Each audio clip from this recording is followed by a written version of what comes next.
अब अगर आप ये वीडियो देख रहे हो तो आई होप आपने इसका पहला पार्ट देख लिया है, और अगर नहीं तो इसका लिंक मैंने आई बटन और डिस्क्रिप्शन में मेंशन किया है, जिसे देखना ना भूलिएगा, वरना ये वीडियो आपके पल्ले नहीं पड़ेगी। अब पार्ट 2 की शुरुआत में हम ट्रिनिटी को बाइक पर देखते हैं, जो एक पुलिस स्टेशन को ब्लास्ट करने के बाद कुछ पुलिस वाले को रास्ते से हटाती है। फिर आगे हम उसे एक बिल्डिंग से नीचे कूदते हुए देखते हैं, जिसके पीछे एक एजेंट भी बिल्डिंग से कूद जाता है, जहां वो दोनों बिल्डिंग से गिरते हुए ही एक दूसरे पर गोलियां चला रहे होते हैं, जिसमें से एजेंट की एक गोली ट्रिनिटी को लग जाती है। और इसी के साथ हम नियो को जागते हुए देखते हैं, जो कि दरअसल ये सब सपने में देख रहा था, जहां पर हम ट्रिनिटी को उसके साथ देखते हैं। और फिर नियो ट्रिनिटी के पूछने पर उसे अपने सपने के बारे में बताता है, जिसमें उसने ट्रिनिटी को मरते हुए देखा था। फिर अगले सीन में हम कुछ इंसानों को देखते हैं जो अपने पॉड्स में जाग चुके होते हैं, यानी कि वो मैट्रिक्स की सिमुलेशन से बाहर निकल चुके थे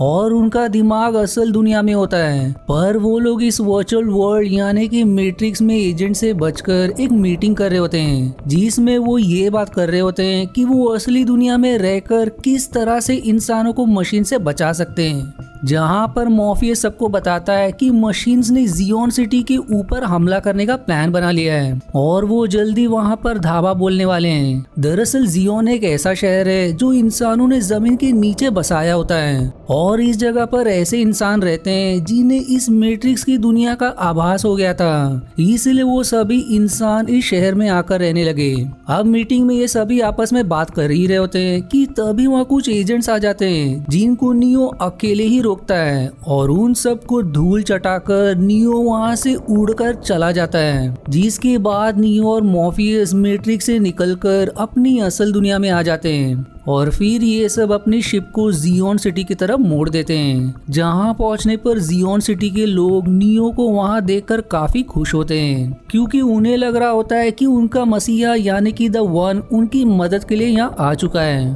अब जियोन पहुंचकर मॉर्फियस इस सिटी के कमांडर से मिलता है, जो मॉर्फियस को बताता है कि आज रात हमने जियोन सिटी में एक जलसा रखा है, जिस पर मॉर्फियस उसे बताता है कि मशीन्स की एक बहुत बड़ी सेना जियोन सिटी पर हमला करने वाली है, इसलिए हमें आज के जलसे में ही सबको इस बारे में बताना चाहिए और हमें उन्हें इस हमले के लिए तैयार रहने के लिए भी कहना होगा। लेकिन कमांडर कहता है कि हम ऐसा बिल्कुल नहीं कर सकते, क्योंकि इस जनसंख्या में ज्यादातर औरतें और बच्चे हैं जो इस जंग को लड़ने के लिए तैयार नहीं है, जो इस जंग की बात सुनकर डर सकते हैं। पर मॉर्फियस कहता है कि यदि हमने उनसे सच्चाई छिपाई तो हो सकता है कि हम सभी बच भी नहीं पाए। जिसके बाद ये सीन चेंज होकर जलसे की तरफ मुड़ जाता है, जहां पर मॉर्फियस उन सभी को इकट्ठा करके बताता है कि बहुत ही जल्द जियोन सिटी पर मशीन्स का हमला होने वाला है, जिनसे हमें डरना नहीं है, बल्कि उनको पूरी ताकत के साथ मुंह तोड़ जवाब देना है। अब मॉर्फियस की इस बात से जियोन सिटी के लोग बहुत ज्यादा उत्साहित हो जाते हैं और वो सब मॉर्फियस की बातों का ताली बजाकर समर्थन करते हैं, जिसके बाद सभी इस जलसे का मजा लेते हैं। वहीं दूसरी तरफ हम नियो और ट्रिनिटी को देखते हैं, जो अब एक दूसरे के और भी करीब आ चुके थे। फिर अगले दिन हमें मैट्रिक्स वर्ल्ड का सीन दिखाया जाता है, जहां पर मॉर्फियस के कुछ लोग एजेंट से बचकर भाग रहे होते हैं, जो कि हमेशा की तरह टेलीफोन बूथ के पास पहुंचकर कॉल के जरिए खुद को असल दुनिया में ट्रांसपोर्ट करने जा ही रहे होते हैं कि तभी वहां पर एजेंट स्मिथ आ जाता है, जो उन्हें ऐसा करने से रोक लेता है। अब स्मिथ तो पिछले पार्ट में नियो के हाथों मारा गया था, पर वो वापस कैसे जिंदा हो गया इसके बारे में हमें आगे पता चलेगा। स्मिथ अब उस शख्स को छूकर बिल्कुल अपने जैसा बना लेता है, और यहाँ पर अब हम समझ पाते हैं कि स्मिथ जो दरअसल एक कंप्यूटर प्रोग्राम ही है, उसके पास अब इतनी शक्ति आ गई है कि वो वर्चुअल वर्ल्ड के इंसानों को खुद में बदल सकता है, यानी कि वो अपनी कई हमशक्ल बना सकता है। इसके बाद हमें जियोन सिटी दिखाई जाती है, जहाँ से नियो और बाकी सब अपनी शिप पर बैठकर दूसरी तरफ जाने के लिए निकलते हैं, जिनके जाने के बाद कमांडर काउंसिलेट से कहता है कि हमें मॉर्फियस को ऐसे यहाँ से शिप लेकर नहीं जाने देना चाहिए था, क्योंकि हमारे ऊपर जल्दी मशीनों का हमला होने वाला है और वो शिप इस जंग में हमारे काफी काम आ सकती थी। जिस पर काउंसिल का हेड कमांडर से कहता है कि तुम चिंता ना करो, वो लोग जल्दी यहाँ पर वापस लौट आएंगे। दरअसल नियो को अब तक ये बात समझ आ चुकी थी कि मशीनों की तादाद इंसानों से कहीं ज्यादा है, इसलिए इन मशीन्स को रोकने के लिए नियो को उनके बॉस से मिलना पड़ेगा, ताकि नियो इस बारे में उनसे बात कर सके। और यही वजह थी कि नियो ने सारे क्रू मेंबर्स को जियोन सिटी से निकलने का आदेश दिया था, जिसके बाद नियो अब मैट्रिक्स वर्ल्ड में जाकर ओरेकल से मिलता है, जो शुरू से इस मैट्रिक्स वर्ल्ड में नियो की मदद कर रही थी, जो खुद भी दरअसल एक कंप्यूटर प्रोग्राम थी। अब वहाँ पर बातों ही बातों में नियो ओरेकल से कहता है कि आप भी एक प्रोग्राम हो, इसलिए मुझे समझ नहीं आता कि मैं आप पर कैसे विश्वास करूं, क्योंकि आप जैसे कई प्रोग्राम्स ने हम पर हमला किया और हमें खत्म करने की भी कोशिश की। इसलिए हो सकता है कि आप भी उन मशीनों के लिए काम कर रही हो, क्योंकि आपको भी उन मशीनों ने ही तो बनाया है। जिस पर ओरेकल जवाब देती है कि मुझे जिस चीज के लिए बनाया गया है मैं यहाँ वही काम कर रही हूँ, बाकी ये तुम्हारे ऊपर है कि तुम मुझ पर विश्वास करते हो या नहीं।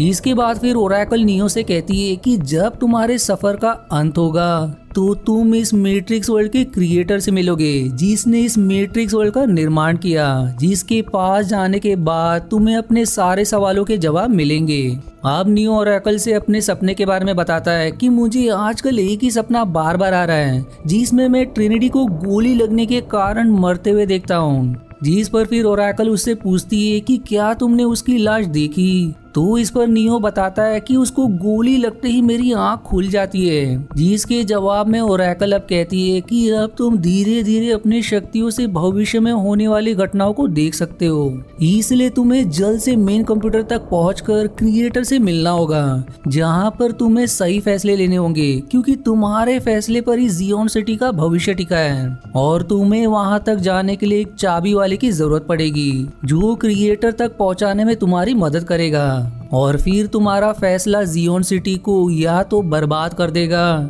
या फिर मशीनों के कहर से बचा लेगा, इसलिए कोशिश करना कि इस बार तुम सही फैसला करो। अब ये सब बताकर ओरेकल वहाँ से चली जाती है और उसकी जाते ही वहाँ पर एजेंट स्मिथ आ जाता है, जिसे देखकर नियो हैरान रह जाता है, क्योंकि नियो ने पिछली बार उसे अपने हाथों से मारा था। इस पर फिर स्मिथ उसे बताता है कि जब पिछली बार तुमने मेरे अंदर घुसकर मुझे मारने की कोशिश की थी, उस वक्त तुम्हारी शक्तियों का कुछ अंश मेरे अंदर आ गया था, जिसकी मदद से मैंने खुद को रीडेवलप करके और बेहतर बना लिया। और अब मैं एजेंट नहीं रहा, बल्कि एक आजाद प्रोग्राम बन चुका हूँ, जिसकी वजह से ना तो मुझे कोई इंसान काबू कर सकता है और ना ही कोई मशीन, क्योंकि अब मैं खुद की मर्जी से चलता हूँ। और फिर तभी वहाँ ढेर सारे एजेंट स्मिथ आ जाते हैं, जिन्हें जाहिर है कि स्मिथ ने ही बनाया होगा। अब नियो और उन सब एजेंट्स में एक अच्छी लड़ाई होती है, जिसमें नियो उन सभी पर भारी पड़ता है, पर वो एजेंट्स धीरे धीरे बढ़ते जाते हैं और एक समय ऐसा आता है कि नियो उनसे हारने लगता है, जिसका फायदा उठाकर स्मिथ नियो को भी अपने जैसा बनाने की कोशिश करता है। पर नियो का ताकतवर शरीर खुद को फिर से रीजनरेट कर लेता है और फिर वो वहां से निकलकर फिर से असली दुनिया में पहुंच जाता है, जहां पहुंचते ही ट्रिनिटी नियो से उसकी परेशानी की वजह पूछती है, जिस पर नियो बताता है कि मैट्रिक्स वर्ल्ड में पता नहीं कैसे अब बहुत सारे स्मिथ आ चुके हैं, जिसे नियो वहां का एक ग्लिच समझ रहा था। पर ये जो भी है वो इन सब के लिए अच्छा नहीं है, क्योंकि पहले तो सिर्फ एक एजेंट इनके पीछे पड़ा था, पर अब उस जैसे बहुत सारे हैं जो कि अब इनके सबके लिए एक खतरा है। इसके बाद मॉर्फियस नियो से उसकी और ओरेकल की मुलाकात के बारे में पूछता है, जिस पर वो बताता है कि ओरेकल ने उसे किसी चाबी वाले के बारे में बताया है, इसलिए अब मॉर्फियस नियो और ट्रिनिटी साथ में मैट्रिक्स वर्ल्ड में जाते हैं, जहाँ पर वो मेरोविंगियन नाम के आदमी से मिलते हैं, क्योंकि वो चाबी वाला शख्स इस वक्त उसी के कैद में होता है,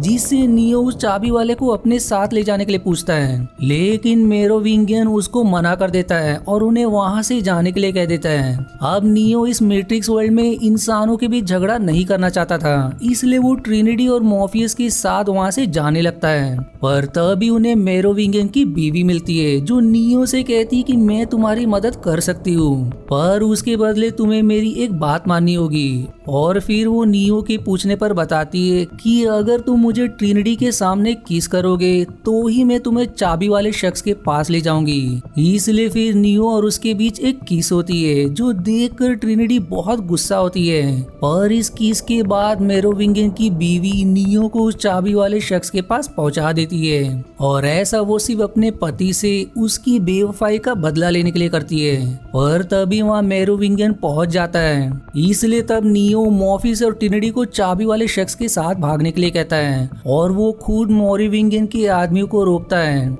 लेकिन मेरोविंगियन के लोगों में कुछ गोस्ट जैसे प्रोग्राम्स भी मौजूद थे जो बड़ी ही चालाकी से नियो को एक दरवाजे के जरिए शहर से 500 किलोमीटर दूर भेज देते हैं, जहां से नियो को उड़कर आने में थोड़ा समय लगता है। इधर मेरोविंगियन के आदमियों के साथ साथ एजेंट्स भी मॉर्फियस, ट्रिनिटी और चाबी वाले के पीछे पड़ जाते हैं, जिस बीच एजेंट्स और मेरोविंगियन के आदमियों के बीच भी झड़प होती है। लेकिन अंत में एजेंट्स मॉर्फियस तक पहुंच ही जाते हैं, जहां वो एजेंट से बहुत ही बहादुरी से लड़ता है। पर फिर इतनी लंबी लड़ाई और कार चेज के बाद पीछे से एक ट्रक जिसमें मेरोविंगियन के आदमी होते हैं वो ट्रक को जोरदार टक्कर मारते हैं। लेकिन इससे पहले कि मॉर्फियस उसमें मारा जाए, वहां पर सही समय पर नियो आकर उन्हें धमाके के ठीक पहले बचा लेता है। अब इसके बाद हमें जियोन सिटी दिखाई जाती है, जहां पर कमांडर अपने सिपाहियों को तैयार कर रहा होता है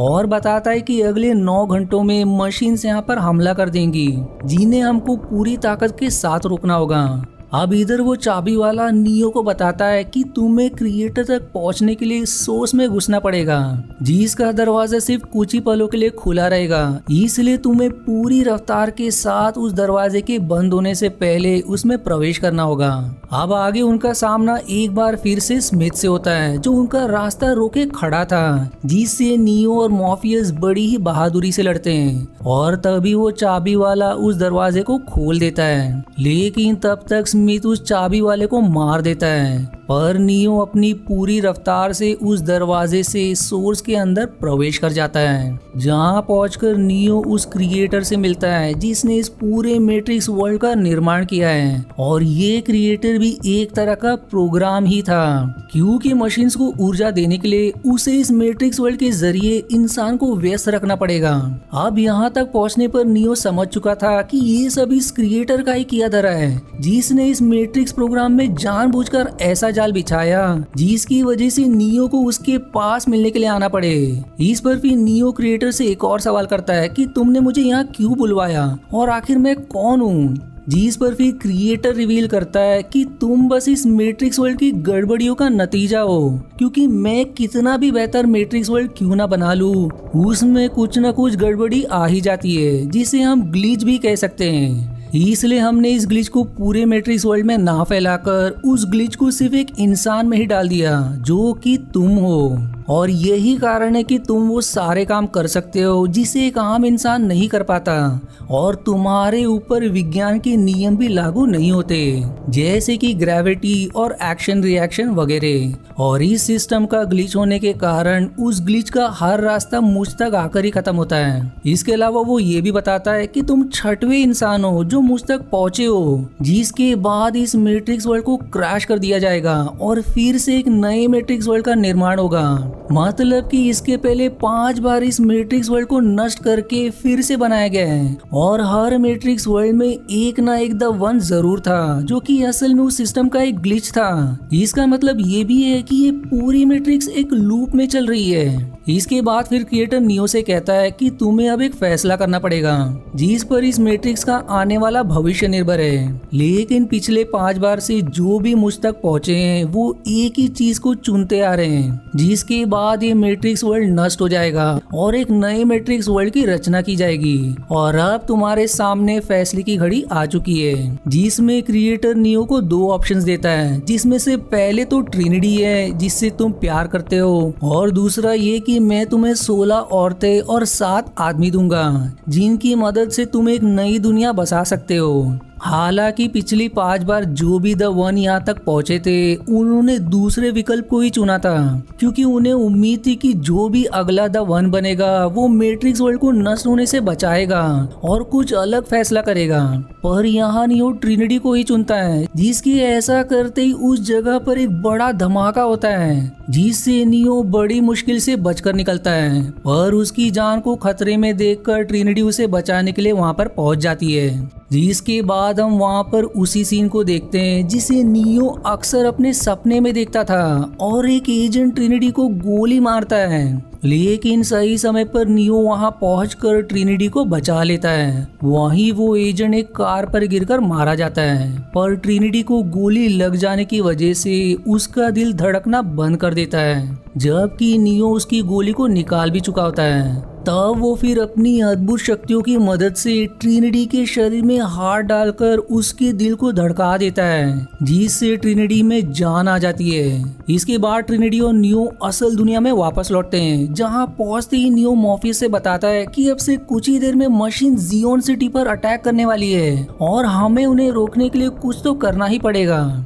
पर तब तक मशीन्स उनकी शिप पर हमला कर देती है, जिससे उनकी शिप एक बॉम्ब धमाके की वजह से नष्ट हो जाती है। लेकिन सभी समय रहते वहां से निकल जाते हैं, पर वो मशीन्स इन लोगों का पीछा नहीं छोड़ती। जहां सभी पहली बार नियो की इस नई काबिलियत को देखते हैं, जिसके जरिए नियो उन मशीन्स को अपने माइंड से कंट्रोल करके रोक देता है। पर इन सब में नियो काफी ज्यादा कमजोर होकर वहीं गिर पड़ता है। फिर तभी उन लोगों को लेने के लिए हैमर नाम की दूसरी शिप आती है, जिसके अंदर नियो और बाकी लोगों को ले जाया जाता है। और फिर सबको पता चलता है कि नियो अब कोमा में जा चुका है। और फिर इस शिप का कैप्टन रोलैंड बताता है कि जो भी शिप जियोन सिटी की मदद के लिए जा रही थी, उन सभी को मशीन्स ने नष्ट कर दिया है। और फिर इस मूवी के आखिरी सीन में हमें एक आदमी देखने को मिलता है, जिसको शुरुआत में एजेंट स्मिथ ने छू कर उसे अपने जैसा बना लिया था। मतलब कि ये कोई और नहीं बल्कि ओरिजिनल वाला स्मिथ है।